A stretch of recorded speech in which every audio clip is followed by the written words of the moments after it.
This is Optimal Finance Daily, episode 1524, How to Negotiate Price, Get the Lowest Prices Possible, by BrianTracy of BrianTracy.com. And I'm your host and personal finance enthusiast, Diana Merriam. This is the show where I read to you, and to myself, frankly, from some of the best personal finance blogs on the planet, every single day. We're surrounded by messages of how difficult it can be to make ends meet and build wealth. So thank you for spending this time with me where we can empower ourselves to take control of our financial health. But for now, let's get right to it and continue optimizing your life. How to Negotiate Price, Get the Lowest Prices Possible, by BrianTracy of BrianTracy.com. Do you want to pay less for products that you really want? There are a series of price negotiating tactics that you can use to get a better price for nearly any product. If you're in sales, you can also use these to negotiate the price of the products you're buying or selling. These techniques also work in long-term business arrangements where you will be working with the same party again year after year. These are 5 negotiation skills that you should be prepared to use in any selling situation. Number 1, how to negotiate price using the flinch. No matter what price the other person offers, flinch as if you just heard something very disappointing. Put a sad look on your face, roll your eyes upward and back as though you were experiencing great pain. Say something like, wow, that's an awful lot of money. Surprisingly, sometimes just flinching will cause the other person to drop or increase the price immediately. And if the first flinch gets you a lower price when you're buying or a higher offer if you're selling, be prepared to use the flinch again and again throughout the negotiation. Number 2, asking questions as a negotiation skill. Ask, is that the best you can do? Can't you do any better than that? When you ask the price and the person tells you the price, you pause, look surprised or even shocked and say, is that the best you can do? And then remain perfectly silent. If there's any flexibility in the price, very often the other person will drop the price immediately or raise their offer immediately. If they lower their price in response to, is that the best you can do? Then you can say, is that the very best you can do? Ask, couldn't you do any better than that?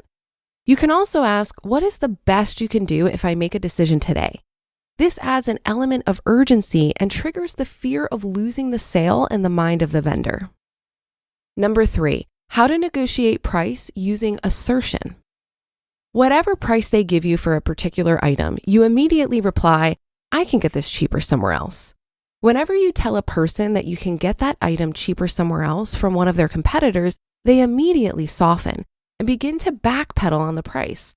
When you use this negotiation tactic to tell people you can get it cheaper somewhere else, they lose their confidence and become much more open to negotiating with you on a better price, rather than lose the sale altogether.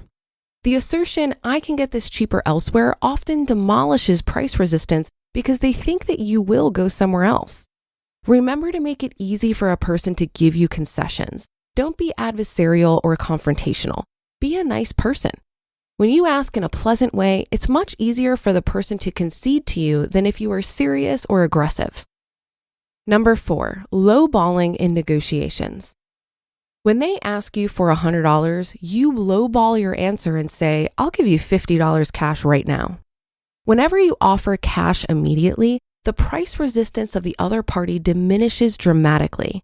There are reasons why offering an all-cash deal causes people to be more open to doing business with you. The 3 most obvious ones are reduced inventory costs, no credit card merchant fees, and the feeling of instant gratification. Sometimes you will offer them $50 for a $100 item, and they will come back with an offer of $60. Very often you will find that even if you lowball at a price that seems ridiculous, they will sell it to you for far less than you ever thought you were ever going to have to pay. Number 5, using the nibble negotiation tactic. A nibble is an add-on. You say something like, okay, I'll agree to this price if you throw in free delivery if they hesitate about adding something else into the deal. You can say in a pleasant way, if you won't include free delivery, then I don't want the deal at all. Make it clear that you're willing to walk away if they're not willing to add something complimentary to the deal. Here is a key to how to negotiate the nibble. Agree on the purchase of the main item. Agree on the price and terms. Make it appear as if it's a done deal. The other person thinks they've sold the item, even a house or a car or a boat, at a price that they're happy to receive. Then you add on additional requests. Use these negotiation techniques to secure the best prices for yourself in business sales and in life. Never be afraid to ask for a better price. Remember that prices are an arbitrary number for the most a salesperson thinks you're willing to pay. You can almost always get a better price. You just listened to the post titled How to Negotiate Price, Get the Lowest Prices Possible by BrianTracy of BrianTracy.com.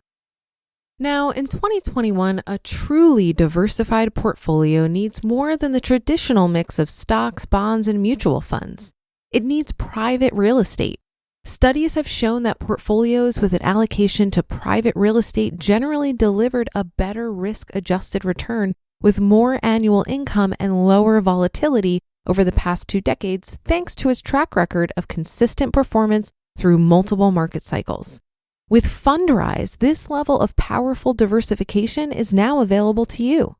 Fundrise's team of real estate professionals carefully vets and actively manages all of their real estate projects. And with their easy-to-use website, you can track your portfolio's performance and watch as properties across the country are acquired, improved, and operated via dynamic asset updates. Whether you're looking to add stable cash flow via dividends or prefer long-term growth through appreciation, Fundrise makes investing in private real estate as easy as investing in stocks, bonds, or mutual funds. See for yourself how 150,000 investors have built a better portfolio with private real estate. It just takes a few minutes to get started. Go to fundrise.com/OFD today. That's fundrise.com/OFD. Fundrise.com/OFD. To be honest, guys, I'm not sure I agree with some of these tactics. I think it probably really depends on what you're buying and selling. In most of my negotiations, whether it be with an employer or a potential business partner, the relationship typically is top of mind. I want everyone to feel like they got the best deal. So even in this last point about throwing in something else at the end, I've had people do this to me and it leaves a very bad taste in my mouth. Many times it's killed deals that I've worked on because it often comes across as greedy and aggressive.